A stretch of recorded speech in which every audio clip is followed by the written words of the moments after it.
37। Radio Parasi रे आवाज हमन की सुख दुख हरदम सुनाए। 90.2 मेगाहर्ज पर रेडियो परासी नया युग के समावेशी आवाज।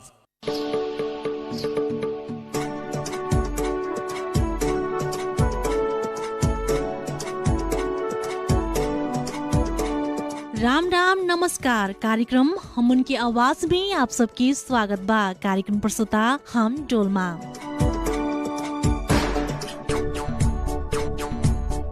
पश्चिम नवलपरासी की पहिला रेडियो स्टेशन सामुदायिक रेडियो परासी 90.2 मेगाहर्ज और इंटरनेट ऑनलाइन के www.radioparaसी.com मार्फत एक के साथ प्रसारण हो रहल कार्यक्रम हमन की आवाज की आज 9वां श्रृंखला है। हमन की आवाज हरेक सोमवार की भिनही के 7:30 बजे से 8 बजे तक प्रसारण होखेला। ये कार्यक्रम आप सब अभिनव की रेडियो परासी के ऑफिशियल फेसबुक पेज मार्फत प्रत्यक्ष सुनत बाड़िंजा। कार्यक्रम हमन की आवाज में हमन तमाम जात जाति भाषा संस्कृति रहन सहन कला साहित्य शिक्षा विकास के विषय में केंद्रित रह के तमाम सामग्री प्रस्तुत कैल जाला। सब समुदाय के भाषा कला संस्कृति के मजगर पक्ष के उजागर कराए के फिन हमन के उद्देश्य है। विशेष करके आदिवासी जनजाति समुदाय के तमाम मुद्दा में केंद्रित रह के हमन कार्यक्रम सरकार वाला निकाय के साथ बहस कैल जाला। हमन ये कार्यक्रम नेपाली और थारू भाषा में प्रस्तुत कैल जाला। थारू समुदाय लगायत मधेसी समुदाय के विषय में कार्यक्रम प्रसारण करत के हमन थारू भाषा में उपस्थित होखल जाला और अन्य समुदाय के कार्यक्रम प्रसारण करत के हमन नेपाली भाषा में प्रसारण करल जाला। हमन की आवाज के आज की 9वां श्रृंखला में हमन कृषि क्षेत्र में थारू युवा पीढ़ी के अवस्था, पहुँच, लगनशीलता, उत्सुकता का बा यही विषय वस्तु में रह के बातचीत करल जाई।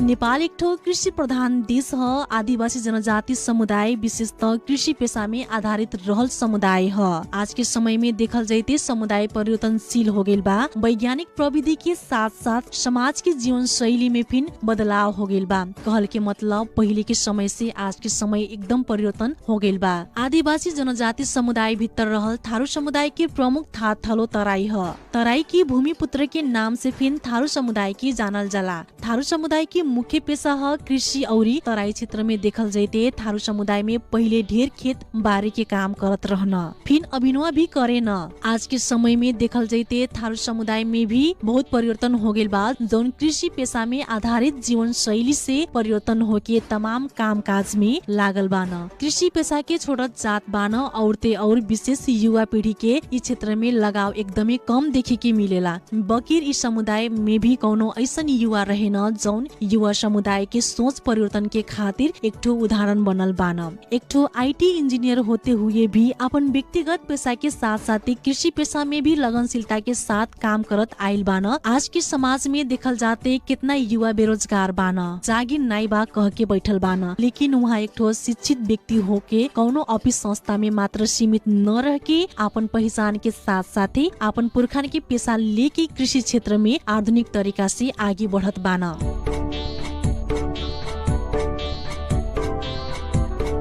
एक ठो शिक्षित ऊपर से युवा पीढ़ी वहाँ के कृषि क्षेत्र में कैसे लगाव आइल, कृषि पेशा लेके ही आगे बढ़े के वहाँ की योजना कैसे बनल, यहाँ तक आवत के वहाँ के जीवन के उतार चढ़ाव के विषय में आधारित रह के आज हमन आपके सुनावल जाई रामग्राम नगरपालिका वडा नंबर 10 लंकावा के युवा कृषक समाज सेवी देवेंद्र चौधरी से कईल बातचीत अभिनव के क्रम में सुनल जाई। वहाँ के साथ कईल ई बातचीत। यहाँ के स्वागत बा कार्यक्रम हमन की आवाज में। धन्यवाद बा रेडियो परासी। हम एक आईटी इंजीनियर भी होली और विगत कुछ समय से हम कृषि पेशा में लगल बाड़ी। कितना समय हो गेल कृषि पेशा में लागल? विगत 4 साल से हम कृषि पेशा करत बाड़ी। कैसे ये व्यवसाय करे के सोच बनैलिन्छ?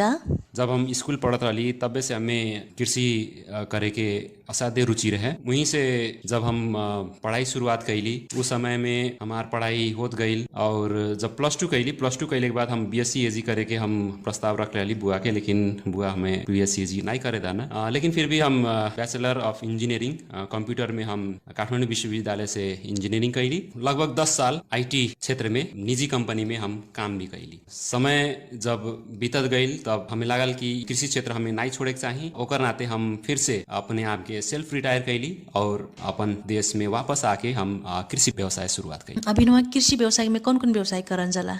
अभिनव हम शुरुआती भैंसी पालन और माछा पालन से शुरुआत कैली और बीच बीच में हमें आलू खेती, ओकर बाद फिर धान खेती, गेहूं खेती, तरकारी खेती भी समय समय में कैली। आप एक ठो IT इंजीनियर हलिंजा और IT के काम छोड़ के आप कृषि पेशा में लागल बाड़िंजा कि दोनों के प्राथमिकता देहत बाड़िंजा? कैसे संभव होत बाटे आपके दोनों को प्राथमिकता देत बाड़िंजा ते? सबसे पहले हम ये क्या कहे चाहते हैं कि हम IT इंजीनियरिंग होने के बाद भी हम कृषि पेशा में लगल बाटी और हम IT संबंधी काम भी फ्रीलांसिंग करेली। जैसे बाहर से जौन कोनो प्रोजेक्ट आवाला तो हम वो अपन समय मैनेज करके वो काम हम करेली।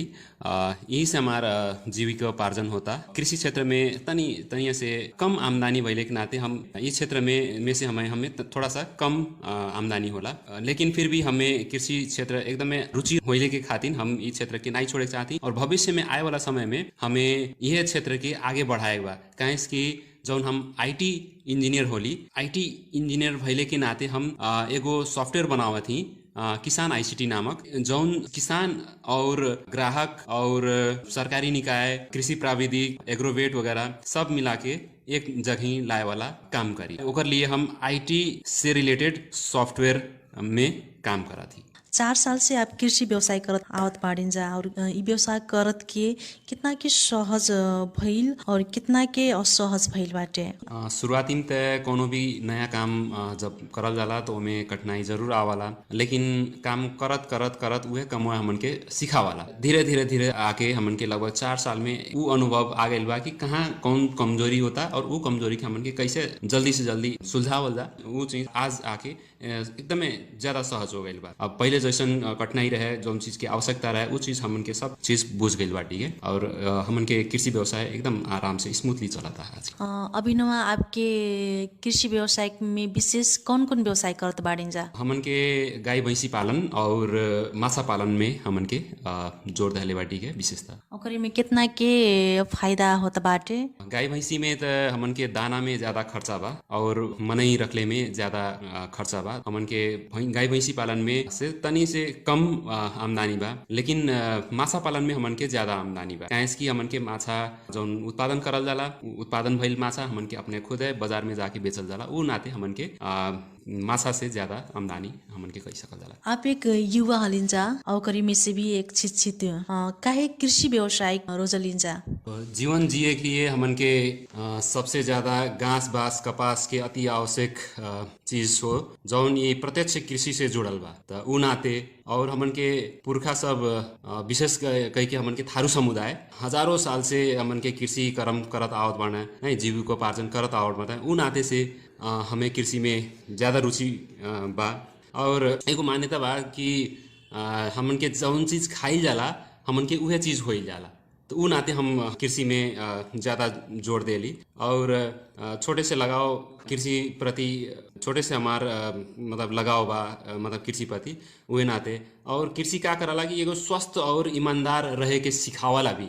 तो उ नाते हम कृषि क्षेत्र रोजले बाटी और अपन समुदाय समाज के देश के आगे बढ़ाए के लिए कुछ देहे के लिए हम ये क्षेत्र रोजले बाटी। अभिनव के दिन में कृषि व्यवसाय में युवान के कितना के सहभागिता बा कृषि व्यवसाय में? कृषि व्यवसाय में हम देखा थी गाँव सब में युवा सब तो बटले नहीं बाड़े, एकदम न्यून बाड़े। गाँव के सब महिला सब कृषि व्यवसाय में लगल बाटे। वो व्यावसायिक नहीं, जौन पुराना हिसाब से कृषि करत रहना उहे तौर तरीका से अब इन महिला सब करना। और बुजुर्ग सब बाड़े गाँव में 49 के कृषि में काम करता है। लेकिन युवा सब का बा कि आज के समय में सब खाड़ी मुल्क में काम करे जाता है और केहू उच्च शिक्षा हासिल करे के लिए पश्चिमा देश सब में जैसे ऑस्ट्रेलिया, अमेरिका और यूके और ब्रिटेन और फिनलैंड और आजकल जाता है। अभिनव के समय में युवा सबकुल पढ़ल लिखत रह, सब युवा शिक्षित होकर रह, बकिरका रोजगार और दौड़त रह, लेकिन कृषि पेशा नहीं करे खोजत रह, का मतलब से हुई? हमार विचार में का बा कि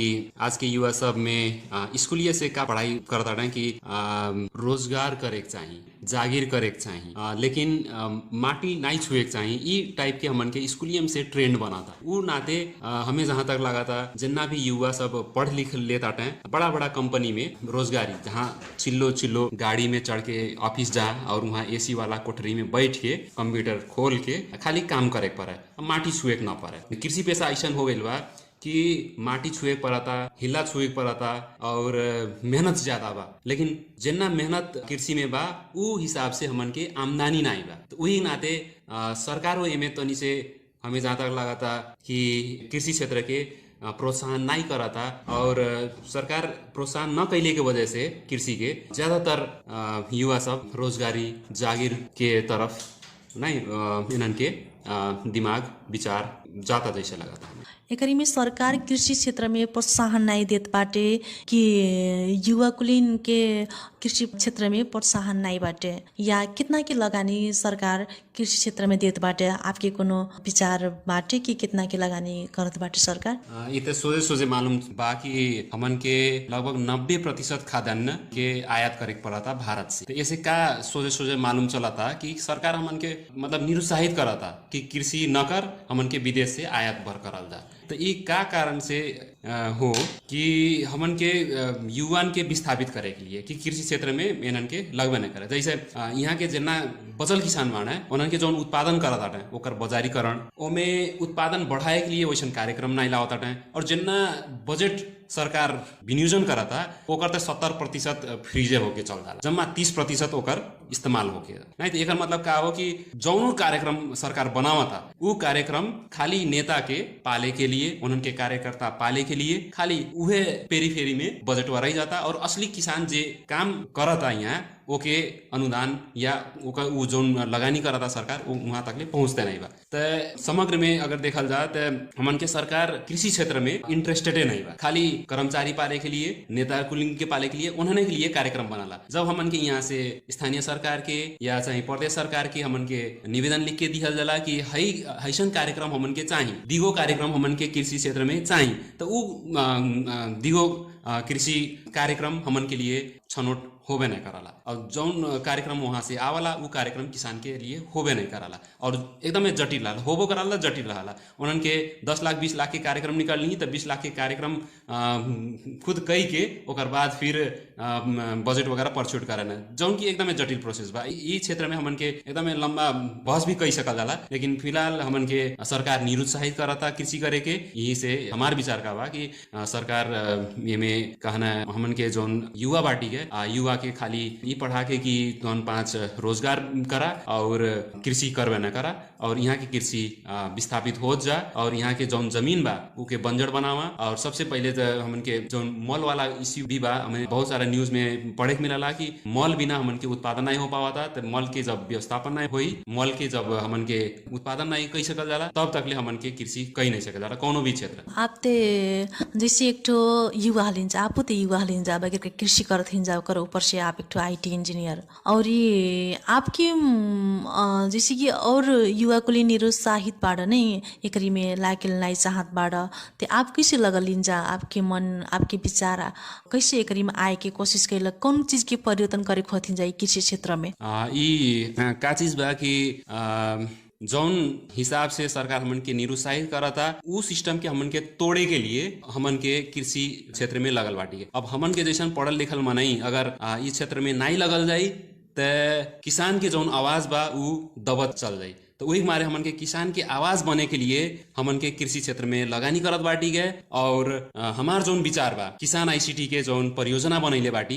उ परियोजना हमन के किसान के आवाज बनी। काहे कि किसान आईसीटी हमन के समग्र किसान के जोड़े के एगो प्लेटफॉर्म बनी कह के हमार व्यवसायिक योजना बा। ये किसान आईसीटी कहल का कौन चीज है कि एकर बारे में कुछ बता देल जाई। किसान आईसीटी मुख्यतः एगो मोबाइल ऐप हो, सॉफ्टवेयर हो और कंप्यूटर में हमन के वेब पोर्टल हो, जेमे से हमन के अधिराज्य भर के किसान एक जगह ही आई और अधिराज्य भर के जौन किसान एक जगह ही आके अपन सामग्री कुली वहाँ से बाजारीकरण कर सकी, अपन गतिविधि किसानी गतिविधि जैसे आय केना होता व्यय केना होता ओके ट्रैक कर सकी, एगो सोशल नेटवर्किंग प्लेटफॉर्म बना सकी और सरकार से डायरेक्ट प्रत्यक्ष हमन के पुल के निहायत हमन के एगो काम करी। और एकर साथ साथ सरकार किसान और उपभोक्ता एक जगह ही इन्हन के आपस में बातचीत कैसे, जैसे सरकार जौन सूचना निकालता उस सूचना डायरेक्ट हमन के प्रत्यक्ष हमन के किसान के मोबाइल में देख सकी और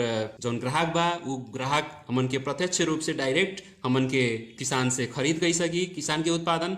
और एकर साथ साथ जितना भी बीच के जौन बिचौलिया बाणे वो बिचौलिया हमन के कट आउट कर सकल जा। वही नाते हमन के ये किसान आईसीटी जौन परियोजना बा वही के लिए हमन के बनैले बाटी है। आज के समय देखल जाते हमें के हरेक घर घर में पढ़ल लिखल युवा पीढ़ी बाड़ा और ये विशेष करके हरेक युवा जागिर के खोजी में रहेला। अब नेपाल तो एक विकासोन्मुख देश के गरीब मुलुक में पड़ेला और गरीब में भी युवा कुलीन विशेष जागिर के पहल में बाड़ा जे अब उच्च शिक्षा हासिल करके बाहर जा सकता थे बाहर चला तर पश्चिमी मुलुक और जेकर नाई बटे त अपन घर गृहस्थी चलाए के लिए जैसे कतार मलेसिया खाड़ी मुलुक को जात बाड़ बाकिर का जोन युवा कुलीन पढ़ल लिखल बाड़ जो नेपाल में बाड़ बेरोजगार बाड़ ओकन के अपन घर में रहत र विशेष करके ये पढ़ल लिखल युवा कुलीन या तो बीच में जोन पढ़ाई छोड़ देले बाड़ घरे बाड़ वो युवा कुलीन विशेष करके कुलत में फसत बाड़ बाकिर का एक ठो जोन अपन जीवन की अमूल्य समय बाटे उ अमूल्य समय को प्रयोग करत नहीं बान। जैसे कि आप एक ठो मेहनत से आपके सार्थक से आप आईटी देखन जाला और ओकर बाद में कृषि क्षेत्र भी देखन जाला तो ओकन के आप कथी कहल चाहल जाई कृषि क्षेत्र में लागे के खातिर कोनो विकल्प नहीं रही तब भी ई कृषि एक ठो विकल्प हके हरेक युवन के हरेक पीढ़ी के युवा कहल जाई या तो किसान कहल जाई या तो जोन भी आदमी के एक ठो अवसर हके एकरी में नाई लाग के काहे नहीं लागेला कि ई एक ठो नाई मजदूरी पेशा है कि कैसन। अब हमार विचार में का लगला कि आज के सामाजिक विकृति हो और युवा सब जैसे कहल जाला कि खाली दिमाग शैतान के घर हो जाला का। जब हमार ला कुछ करे के कुछ ऑप्शन नहीं बा कुछ विकल्प नहीं बा तो हम का करे लगा कि हमार दिमाग खलबलाए लगी हमार दिमाग कुलत और लगे लगी। अब हमार विचार से नहीं अब जब कुछ बटले नहीं बा अब रोजगारी खोजती तो जब रोजगार हमें नहीं मिला था हमें तो यह स्कूलिंग में सिखाई गई बा कि पढ़ लिख के हम जागीर करब लेकिन अब जागीर नहीं मिला था तो हम का करी। तो जब कुछ ऑप्शन नहीं मिला था प्रयास करत ही विदेश वीसा नहीं लगा था तो वो सब भइले के बाद डिप्रेशन के शिकार युवा सब हो जाता। तो उ नाते अब कृषि क्षेत्र बा तो उमें मेहनत ज्यादा बा। अब जब मेहनत कैले के बावजूद भी हमन के उतना आमदनी नहीं हो पावता कृषि और तो हम सोचबे नहीं करब कह के ई मनसाय लगभग हरेक युवा में हो गई बा। तो वही नाते जब कोनो विकल्प नहीं मिला था तो एगो दिमाग में शैतान के घर बन जाता। तो वही नाते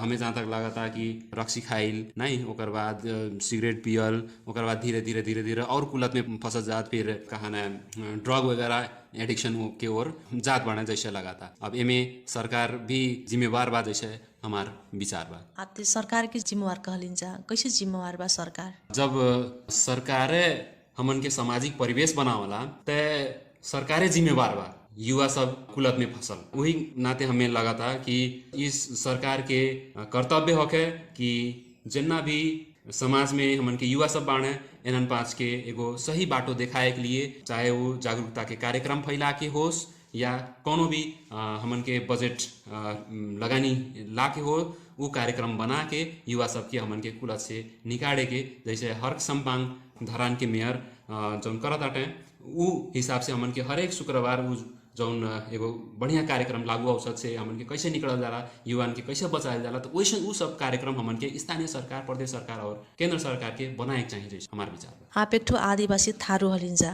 विगत हजारौं साल से आदिवासी जनजाति समुदाय कहल जाइत है थारू मगर गुरुङ कृषि पेशा में करत आवत बान। तराई कहल का एक ठो थारू समुदाय के मुख्य थाप थलो हके और कृषि पेशा में आधारित समुदाय फिन हन। आज के समय में ई कृषि पेशा में हमिङ के ई समुदाय कहल जाए थारू समुदाय या हमिङ के समुदाय हरात जात्रा मतलब कि ई पेशा में नहीं लागत बन और ई पेशा भुला चाहत बन। काहे ई पेशा भुला चाहत बन? ई पेशा हमिङ के रूढ़िवादी परंपरा जैसन हो गेल बा, नहीं मजगर चीज है कि कैसन? एकर में आपके विचार रखल जाए। हमू एगो थारू समुदाय के बेटा होली नहीं, और इस क्षेत्र में जौन हमन के थारू आदिवासी हजारों साल से जौन कृषि पेशा करत आवत रहने, आज के समय में आके ही थारू कुली कृषि पेशा छोड़ा जाता है। एकर कारण तो हम समझाई दाली कि इतना मेहनत बा और फिर भी हमन के मुनाफा ज्यादा नहीं बा, लेकिन हम ई कहे चाहते कि फायदा हमन के कृषि पेशा से हमन के उठा सकल जाला। बहुत उ बा कि काहे कि हम प्रत्यक्ष उदाहरण होली कि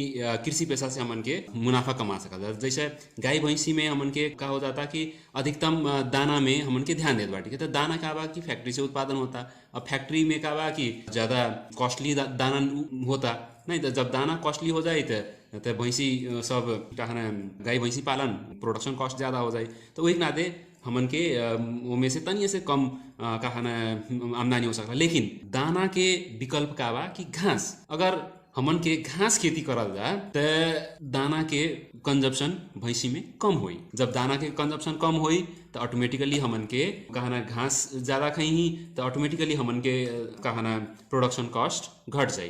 तो जब प्रोडक्शन कॉस्ट घटी तो ऑटोमेटिकली हमन के आमदनी ज्यादा लौकी। और माछा पालन में का बा कि हमन के जौन बा कि एमे दाना ज्यादा हमन के कॉस्टली बा, लेकिन दाना कॉस्टली भइले के बावजूद भी अगर हमन के माछा खुदे अगर बेच सकल जा तो हमन के मुनाफा ज्यादा बा। काहे कि हम खुद एकर उदाहरण बाटी हरेक साल के तथ्यांक हम रखिला और अपने जौन बाजार में जाके बेचत बाटी के ओकर नाते हमन के मुनाफा ज्यादा निकाल लेत बाटी के। तो वही के नाते हमन के माछा पालन में भी हमन के ज्यादा मुनाफा हमन के वहां से कमा सकल जाला। जैसे बिचौलिया जब हमन के पोखरी से माछा निकालाला तो उस समय में उन्हन के ज्यादा चार्ज लेना है। जैसे 250 के कहना माछा बाजार में बिकाता तो उन्हन के 150 120 रुपया में उठा के ले जाना, मतलब समझल जा उ जितना मुनाफा बा हमन के वो सब बिचौलिया उठा के लेके जाता। उ कारण से हमन के अपने अगर बेचल जा बाजारी में जाके तो हाईएस्ट मुनाफा बा। हमन के थारू समुदाय में का बा कि बाजारे में जाके अपन चीज वस्तु बेचे के एकदम लाज मानल जाला। उ नाते हमन के सामान मतलब कस्टमर तकले हमन के नहीं पहुंचा सकल जाला। अपने बाजार में न बेचले के वजह से हमन के मुनाफा कम होला। ऐसे तरकारियों बा, हमन के तरकारी खूब देर लगा दिया जाला, लेकिन जब ज्यादा उत्पादन हो जाला तो हमन के अपने रिलेटिव में जाके ओके दे दिया जाला, बटनी बांट दिया जाला। कहने बाजार में ले जाके के थोड़े से लगैले बाटी के जाता हमन के बाजार में बेचे, तो वो बेचे वाला जो बात बा वही मारे हमन के समुदाय हमन के पीछे बाटी है। लेकिन देखल जा आज के समय में जो व्यापारी बाड़े वो व्यापारी हमने के सामान खरीद करके, जैसे धान उत्पादन होता, गेहूं उत्पादन होता, लाखों बीघा जमीन बा नहीं, अब ओके हमन के डायरेक्ट व्यापारी के हाथ में हमन के सुम्प दिया जाला और ओकर रेट के तय कराला वह व्यापारी तय करी नहीं। अब थारू समुदाय अब बाजार में जाके अपन चीज वस्तु नहीं उत्पादन बेचे नहीं जानाला, वही के नाते थारू समुदाय हमन के कृषि क्षेत्र में हमन के मुनाफा कम होता, वही के नाते हमन के कृषि पेशा छोड़ जात बाटी है। जैसे हमार विचार अपन जैसन युवन के इस क्षेत्र में लगे के कहलका जैसे कहे के अपन जैसन युवन के इस क्षेत्र में लगे के कौन सुझाव देहल चाहत हैं जाए कृषि क्षेत्र में सब कोनो लगा कह के? हम युवा सब के ई रेडियो प्लेटफॉर्म के मार्फत का सुझाव दे चाहत बाड़ी कि हमन के युवा सब आज से कृषि क्षेत्र के हमन के आगे बढ़ाए के लिए एकजुट सबसे पहले होए पड़ल और एकजुट होके हमन के उत्पादन बढ़ाए पड़ल। उत्पादन बढ़ाए के लिए हमन के सबसे पहले तो सीखे पड़ल कि हमन के व्यावसायिक कृषि का हो। जितना भी हमन के आज के समय में कृषि करत बाटी के वो पुरान ढंग से छोड़ के आधुनिक कृषि अपनाए पड़ल नहीं, प्रविधि अपनाए पड़ल। जब आधुनिक कृषि और प्रविधि जब अपनाई जाए तो हमन के मुनाफा ज़्यादा हो। ओकर लिए हमन के सोशियो इकोनॉमिक रिफॉर्म के तहत हमन के आर्थिक अपन विकास कर सकल जाला। तो ओकर लिए जैसे उदाहरण बाटे कि इजराइल देखल जा प्रविधि में कितना आगे बा, साउथ कोरिया हमन के नेपाल से कितना मिला युवा हमन के साउथ कोरिया में जाके कृषि करन, और वह चीज़ हमन के मतलब यूट्यूब में मतलब कहीं से भी हमन के तालीम लेके भी हो ओके सीखल जा, और सीख के हमन के सबसे पहले तो किसान एकजुट हो जा, सहकार्य करल जा, सहकारी मार्फत हमन के एकजुट हो के उत्पादन के बढ़ाइल जा। तो जब उत्पादन ज़्यादा हुई तो ओके हमन के बढ़िया रेट में हमन के दे सकल जाला और मन के आमदनी कमा सकल जाला। तो वही मारे हम अपन उमेर के युवा सबके या हमार आए वाला जौन जनरेशन बाड़ा है उ सब युवा सबके हम ये सलाह दिए चाहते हैं कि हमन के आइल जा और किसान के एगो बढ़िया नेटवर्क बनाइल जा, और तराई से लेके पहाड़ से लेके हिमाल के जितना भी उत्पादन बा वो एक जगह ही एगो प्लेटफॉर्म में कस के हमन के उत्पादन के बढ़ाइल जा, और जितना भी आयात होता विदेश से हमन के खाद्यान्न ओके रोकल जा, और वहीं से हमन के ये कृषि क्षेत्र के हमन के दिगो बना सकल जाई। अन्यथा हमन के फिर वह खाड़ी मुल्क में जाके नहीं तो काम करे पड़ी, विदेश में जाके रहे पड़ी, और ओकर लिए अब देश के समृद्ध बनाए खातिर हमन के एकजुट आज है, हमन के एकजुट होके एक आवाज बने पड़ल, ये हम कहे चाहती आज के युवा के। अब हम समय के अंतिम और आगे बढ़िन्छ और ई कार्यक्रम मार्फत आप अपन विचार रख सकल जाए। रेडियो परासी जौन जना मिला सुनत बाटे संपूर्ण श्रोता दिदी बहिनी के और दाजू भाई तथा आमा बुआ सबके हम देवेंद्र चौधरी अपन व्यक्तिगत तरफ से और हमार जना थारू समुदाय बाणे थारू समुदाय के तरफ से संपूर्ण आदिवासी जनजाति के परिवार के तरफ से और हमार जौन महादेव कृषि सहकारी संस्था के परिवार बा ओकर तरफ से नेपाल घरेलू महासंघ परिवार के तरफ से हमन के जौन रेडियो परासी समझने याद कईने ओकर लिए हमार जौन विचार पसके के एगो अवसर दहने ओकर लिए हम ढेर धन्यवाद देख चाहती। हमन के यो कह चाहती कि हमन के कृषि प्रधान देश हो नेपाल, त कृषि पेशा के हमन के प्रोत्साहन करल जा, अपन लैकन सबके कृषि पेशा में ज्ञान दिहल जा और मतलब किसान के सबके निरुत्साहित न करल जा। ना कहत हम आज ये कार्यक्रम से हम विदा लेख चाहती। धन्यवाद।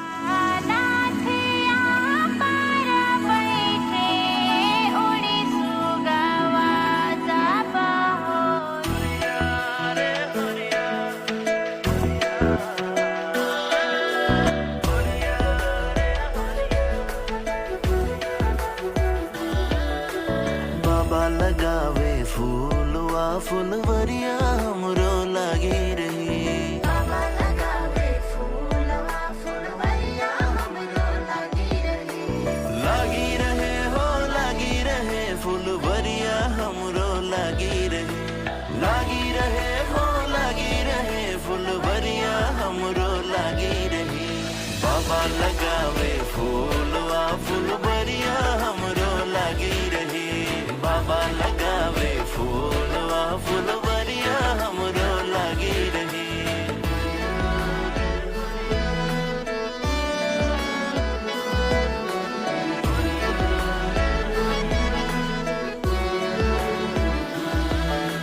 बाबा लगावे आम वायम रहिया हमरो लागी रही, बाबा लगावे आम वायम रहिया हमरो लागी रही।